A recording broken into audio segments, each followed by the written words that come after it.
सबको जय मसीह की। बहुत सारे लोग जानते हैं कि हम दोनों बहनें हैं। ये मेरी बड़ी बहन है और 4 साल बड़ी है, वैसे लगती नहीं है लेकिन इसने मुझे पाला है। फिर हम दोनों ने मिल के अपने बच्चे पाले, इसके मैंने इसके, ऐसे करके।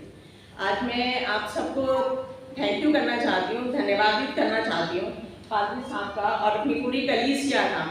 मैं हमेशा, मुझे जब कोई प्रॉब्लम होती है, मैं कहीं जाती हूँ, कुछ होता है, तो मैं कहती हूँ कि जब हम अपने परिवार में प्रार्थना करते हैं तो ये मेरा बड़ा परिवार है। और हमेशा आप लोगों ने प्रार्थना करी और बहुत सारी प्रॉब्लम सॉल्व भी हुई और हम सब एक दूसरे के लिए प्रार्थना करते हैं। ये सिर्फ कहने का नहीं है, ये मैंने हमारे अपनी कलीसिया में देखा है। ये आशा बैठी हुई है, बहुत साल पहले की बात है कि मेरे को कुछ पर्सनल प्रॉब्लम थी, मैं बहुत दिन चर्च नहीं आ पाई, घर में कुछ समस्याएं थी। फिर जब मैं चर्च आई तो एक छोटी लड़की है और उसने मेरे को बोला, आंटी आपको देख के इतनी खुशी हो रही है, मैं रोज प्रार्थना करती थी कि आंटी क्यों चर्च नहीं आ रही है। ये एक बहुत बड़ी बात है, मैं सुन के हिल गई। मैंने कहा ये कैसे हो सकता है, मतलब हम एक दूसरे से कितने कनेक्ट हैं, ये कितनी अच्छी बात है। हो सकता है जब हम प्रार्थना में, जब पादरी साहब प्रेयर करते हैं या यहाँ पर सब हम लोगों के लिए प्रेयर करते हैं, हो सकता है तीसरे चौथे बेंच वाला हमारे लिए प्रेयर कर रहा हो। और ये बहुत धन्यवाद की बात है। मैं एक गवाही देना चाहती हूँ, मेरी सिस्टर की बेटी कैलिफोर्निया में है और उसको प्रेग्नेंट की साक्षी टंडन के लिए प्रेयर होती थी और आप सबने प्रेयर करी। 25 उसका ड्यू मार्च में था, 25 दिसंबर को उसको लीकिंग होने लगी और वो 25 दिसंबर से एडमिट थी। हम एक दिन रात दिन काटते थे, फिर चलो रात हो गई, रात काटते थे, चलो एक और दिन निकल गया। बार बार लीकिंग हो रही थी, ब्लीडिंग हो रही थी, बहुत मुश्किल था। उसके बाद 26 जनवरी को हमारे यहाँ 27 की मॉर्निंग था, तो वो भी डॉक्टर है, उसे पता चलता है कि क्या प्रॉब्लम है। तो उसने, डॉक्टर ने, वो दीदी का फोन आया कि ऐसे ऐसे साक्षी को सिजेरियन के लिए लेकर जा रहे हैं और वो बहुत रो रही है, तो एक बार बात कर ले। मैंने उससे बात करी, वो बहुत रो रही थी। मैं क्यों रोना है, हम सब प्रार्थना कर रहे हैं और परमेश्वर का हाथ इतना छोटा नहीं हो गया कि वो तुझ तक ना पहुंच सके। विश्वास रखो और प्रार्थना करो। मैं चल तू अपने पेट पे हाथ रख, मैं तेरे लिए दुआ करती हूँ। मैंने दुआ करी, उसके बाद वो कहती नहीं मासी, वो कह रहे हैं हार्ट बीट ना कम ज़्यादा हो रही है। तो मैंने कहा कोई बात नहीं, खुदा सब ठीक करेगा, तू बस जा।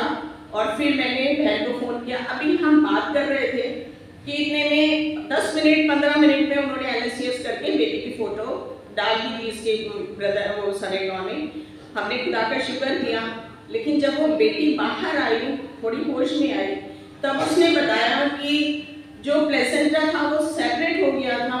और जो लोग जानते हैं उन्हें पता होगा कि गॉड से ही हमें, मदर के जो ब्लड है उसी से ही बच्चे को नरिशमेंट मिलती है, सांसें मिलती हैं।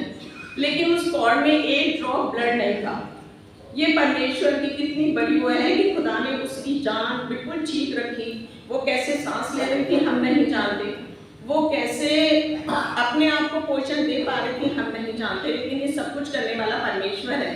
परमेश्वर ने एक खून की बूंद ना होने के बावजूद उसको बिल्कुल ठीक रखा और अभी वो बिल्कुल ठीक है। थोड़ा सा फिजियोलॉजिकल जॉइंटिस है, वो फोटोथेरेपी दे रही है, अभी काफ़ी बेटर है।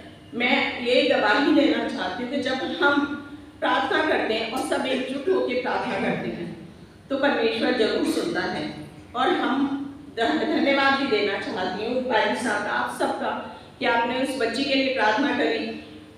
हो सकता है कि हमारी प्रार्थनाओं से किसका जीवन बदलने वाला है।